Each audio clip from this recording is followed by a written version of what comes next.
Olá pessoal, aqui é o Velgas, hoje dia 25 de março de 2021. Eu quero pedir a vocês que não esqueçam de inscrever-se no canal, que deem um like, tenho certeza que vocês vão gostar da matéria, compartilhem com todas as suas redes sociais, bem como façam seus comentários, é muito importante. Deem inclusive suas sugestões. O título da matéria de hoje os Estados Unidos, China e Rússia é uma diplomacia problemática, ou seja, um começo problemático até provocado pelos Estados Unidos, mas que já vinham tendo problemas já anteriormente no governo anterior ainda do presidente Donald Trump. E sempre que o novo presidente dos Estados Unidos, assume, no caso, o Joseph Biden, as principais potências se estabelecem até para estabelecer bases para futuras negociações ou conflitos em potencial. Então, os Estados Unidos abriram essa rodada de diplomacia agora, foi o que aconteceu quando Washington, por meio do seu novo secretário de Estado, Antony Blinken, ele começou acusando o Pequim, no caso a China, de violações de direitos humanos em Xinjiang e Hong Kong, de vários crimes cibernéticos também, além das violações em direitos humanos. Pequim respondeu chamando Washington também de enorme violador de direitos humanos, acrescentando, no entanto, que Estados Unidos não fala pelo mundo e não deve reivindicar isso, e assim como eles também. Esse é o tom para um confronto, não para uma introdução agradável, como todos nós podemos ver.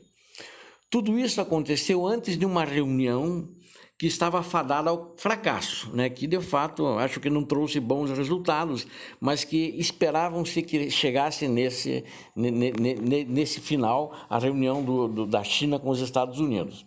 Antes que a reunião ocorresse, que ocorreu no Alasca, o secretário Blinken e o secretário e o conselheiro de Segurança Nacional americano, Jake Sullivan, eles passaram um tempo na Coreia do Sul e no Japão. Passaram lá antes da reunião, uns dias antes da reunião. Ambos os quais se opõem à China, ou seja, a Coreia do Sul e o Japão se opõem à China, apesar de serem aliados de longa data com os Estados Unidos, eles também têm queixas específicas com os Estados Unidos da América. Por exemplo, a Coreia do Sul, ela acha que o custo dela de manter as tropas americanas dos Estados Unidos é alto. E Tóquio também se queixa do custo que teve que aumentar as suas forças armadas num eventual enfrentamento com a China. Mas ambas as reuniões correram bem nesses dois países.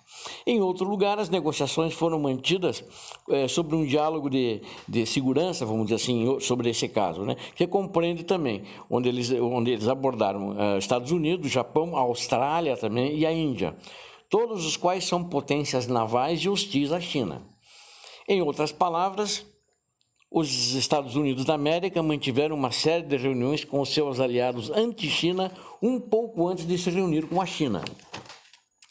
E como as negociações estavam em processo de colapso, o presidente Joe Biden foi questionado também sobre a Rússia, sobre o presidente Vladimir Putin, E isso aí criou um mal-estar, na realidade, a reunião com a China, que vocês podem ver aqui o Blinken e o chefe da delegação chinesa, onde eles tiveram um entrevero retórico na cidade de Anchorage, no Alasca, onde foi feita essa reunião. Essa reunião, na realidade, ela fracassou. E tanto que uma semana depois, ela foi feita na quinta-feira passada, e nessa segunda-feira já o secretário de Estado russo foi visitar a China, tentando mostrar que eles poderiam ser aliados e que poderiam fazer uma frente contra os Estados Unidos. Mas também na outra frente, com a Rússia, o presidente Joe Biden foi questionado em uma entrevista se o presidente russo Vladimir Putin era assassino, se ele acreditava isso. Ele respondeu afirmativamente. Já tratei isso num outro vídeo. Bom, isso não é algo que normalmente você fala sobre um chefe de Estado falar sobre o outro, mesmo que seja verdade, Vamos esquecer aqui se é verdade ou não é verdade. Normalmente não se fala. Mas Biden teve um tempo para retratar a sua declaração se quisesse, mas não fez. Os russos ficaram muito, vamos dizer assim, para usar um termo leve, chateados, né, para não dizer nada mais forte. Putin disse essencialmente, é preciso um para conhecer um, né? Sem entrar em detalhes em toda a resposta dele, que é bem maior, né? E vejo isso, na minha opinião, né, como o Biden procurando vencer a China e vencer a Rússia com um soco nesses dois eventos da reunião, né? Ou seja, o pugilista se defronta com os dois adversários, quer dar um soco e vencê-los. Ele e sua equipe queria que soubesse, na realidade, e indiretamente também o público americano soubesse, que ele não seria um presidente fraco. As respostas da Rússia e da China, é claro, foram dirigidas aos Estados Unidos, depois teve as respostas contrárias, né? Bem como aos aliados dos Estados Unidos que podem duvidar da sua força. Na diplomacia, falar é fácil e atos de abertura como esses importam pouco, na minha opinião, né? Apesar dessa agressividade e dessa retórica. Alguns disseram que isso pode dar o tom para os próximos 4 anos da diplomacia do Joseph Biden. Não acredito. Né? Pessoalmente não acredito. Isso prepara o cenário para os próximos talvez 2 a 3 meses, após o qual todos tendo a oportunidade de farejar e rosnar uns para os outros, né? Se acomodam na realidade. E a realidade milita contra uma ação drástica, ou seja, não vai haver guerra, não vão sair dando tiro. Os Estados Unidos são o maior cliente da China, não vamos nos esquecer disso, que a China não pode perder. É mais fácil adquirir bens necessários em outros mercados do que vender em outros mercados. Então, a China precisa dos Estados Unidos, que é o principal comprador dela, que é mais importante na balança comercial. E quanto à Rússia, poderia criar, a Rússia, vamos dizer, poderia ofendida criar uma guerra na Ucrânia, né?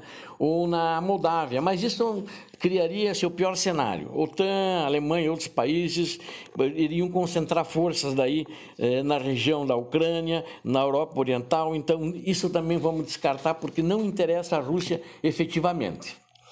As opções da Rússia e China são obviamente mais complicadas do que as quais a gente está falando aqui, mas também estão restritas por realidades. As reuniões realizadas antes do encontro dos Estados Unidos com a China tinham o objetivo de lembrar aos chineses que não deveriam superestimar sua força ou subestimar o isolamento estratégico. Chamar Putin de assassino tinha como objetivo alertar Putin contra operações secretas e deixá-lo saber que Washington sabe o quão fraca a Rússia é e não se importa com o que a Rússia pensa. O risco, agora aqui tem um risco, é que Biden pode estar errado, é que a Rússia e a China não sejam tão fracos, né? Apesar dessa retórica dele. Mas uma coisa é escrever e outra é carregar o fardo da ação. A questão é que o tipo de ação os russos e chineses podem tomar. A solução, a lógica, é formar uma aliança. Inclusive já houve uma reunião na segunda-feira passada agora entre Rússia e China, os ministros de Relações Exteriores, lá em Pequim. A questão é como seria e se isso importaria. Uma aliança econômica seria ineficaz. Rússia e China negociam entre si sem atrito. Nenhum teria um mercado suficiente para suportar as necessidades do outro, caso os Estados Unidos deixassem de comprar da China. Há uma simetria em que a Rússia precisa de tecnologia de consumo chinesa e a China precisa das matérias-primas russas, mas cada uma já está obtendo o que precisa e fornecendo o que pode administrar. Uma aliança econômica talvez formalizasse as relações existentes e talvez aumentasse o comércio, mas não tornaria nenhuma das duas invulneráveis à pressão de terceiros. E uma aliança militar também é problemática. Nem a Rússia nem a China podem apoiar as necessidades estratégicas do outro. A principal ameaça à China é naval. A capacidade naval da Rússia é limitada e seu principal porto asiático, Vladivostok, exige a passagem por rotas marítimas controladas pelo Japão e pelos Estados Unidos. A Rússia seria contida pela mesma coalizão que ameaça a China. Ou seja, as ameaças à Rússia são principalmente terrestres e a capacidade da China de enviar forças para áreas de interesse russo é limitada. Então, acho que existem também áreas como a questão de cyberguerra, mas acho que isso não é uma ameaça real, né? Então, o que vai acontecer? A melhor leitura é que os Estados Unidos sabem que a barganha está chegando e, portanto, posam como hostis a ela. Os chineses pagaram a aposta dos americanos, os russos o farão em breve. De qualquer forma, agora é hora de insultos e ameaças, antes de irmos ao que interessa, a barganha da negociação. que também pode fracassar, mas eu acredito que vão chegar a um acordo. Isso, na realidade, era para demonstrar força.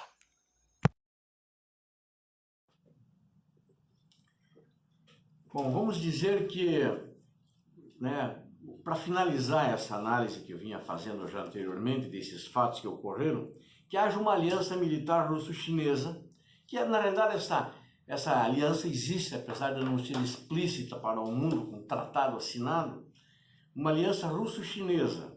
Ela poderia lançar um ataque naval no leste e um ataque terrestre no oeste simultaneamente. Mas fazer isso, né, embora politicamente chocante, iria chocar o mundo, não enfraqueceria nenhuma das frentes, porque envolveria forças navais no oeste e forças terrestres no leste. Isso pode falhar, né? Mesmo porque, como eu já falei anteriormente, existem setores do mar onde a marinha chinesa, por exemplo, teria que passar, que é controlada pelos americanos ou pelo Japão, né, pela Austrália, etc. Né? Então, se tivesse sucesso, ela desencadearia, inclusive, escolhas existenciais, né? Uma opção nuclear, ou criaria alianças anti-Rússia e anti-China inabaláveis. Então, eu não vejo hoje a questão da guerra, né? Na realidade, essa retórica foi na realidade para o Biden demonstrar força, que ele não é um presidente fraco, como na minha análise eu já disse anteriormente. Mas não vejo a guerra como uma opção. Então, essas três potências não vão guerrear entre si, né, nesse momento agora. Assim como, por causa disso, por uma vingança da Rússia, o Putin mandar arrochar na Ucrânia, invadir na Ucrânia, também não, ou na Geórgia, ou na Moldávia, não. Vai ficar como está, as questões lá estão tensas e vão continuar tensas, mas vai ficar, por enquanto, exatamente como está, enquanto não avançarem mais negociações ou alguma outra coisa acontecer. O movimento mais lógico e menos arriscado é a China chegar a um acordo político, econômico e comercial com os Estados Unidos, né? Isso é o movimento mais lógico e eu acho que eles têm interesse nisso, porque eles estão disputando essa hegemonia com os Estados Unidos. E os Estados Unidos não vão deixá-los a ter a hegemonia maior do que eles no mundo. É isso que eles querem. Mas eles precisam também fazer esse acordo até para não perderem mercado, né? Não só o mercado americano, mas o mercado dos países aliados dos Estados Unidos, que no caso de um confronto, eles vão perder esses mercados também, inclusive o mercado europeu. Eles não querem isso, né? E eu acredito que vai haver um acordo nesse sentido. Mas para fazer isso, cada um tem que estar convencido que os Estados Unidos não estão interessados num acordo. Essa que começou a retórica dessa briga toda. Então, mostrar desinteresse é a base de qualquer posição de barganha. Ou seja, como eu estava comentando lá em outras palavras, ou seja, quer barganhar, mostre desinteresse, né? Aí o inimigo vem sentar e quem sabe chega na tua posição. E os Estados Unidos sabem que essa barganha vai acontecer, que a negociação vai acontecer, tanto para a Rússia como para a China. Então isso, acho que não vai escapar disso e vai passar por essa negociação entre as partes e entre os países.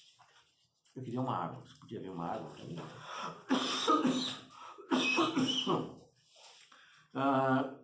Acho que foi um começo, né? Acredito que o Putin agora pediu, que já na semana passada, ele já pediu para o Biden pedir desculpas, ou seja, a diplomacia russa solicitou que o Putin o presidente Joseph Biden apresentasse desculpas ao presidente Vladimir Putin, o que não aconteceu, e não quer dizer que não vai acontecer daqui a um tempo, que ele poderá apresentar essas desculpas. Ele quis manter para mostrar justamente essa posição de força dele. Ou seja, ele chegou com o tacape na mão, né? Batendo no presidente russo Vladimir Putin de cara. E até por uma questão de raiva pessoal, né? Porque eles tentaram influenciar nas eleições americanas. Então isso que ele, como era o candidato, ganhou, azar deles que apoiaram o perdedor. Então levaram com um tacape na cabeça através dessa declaração.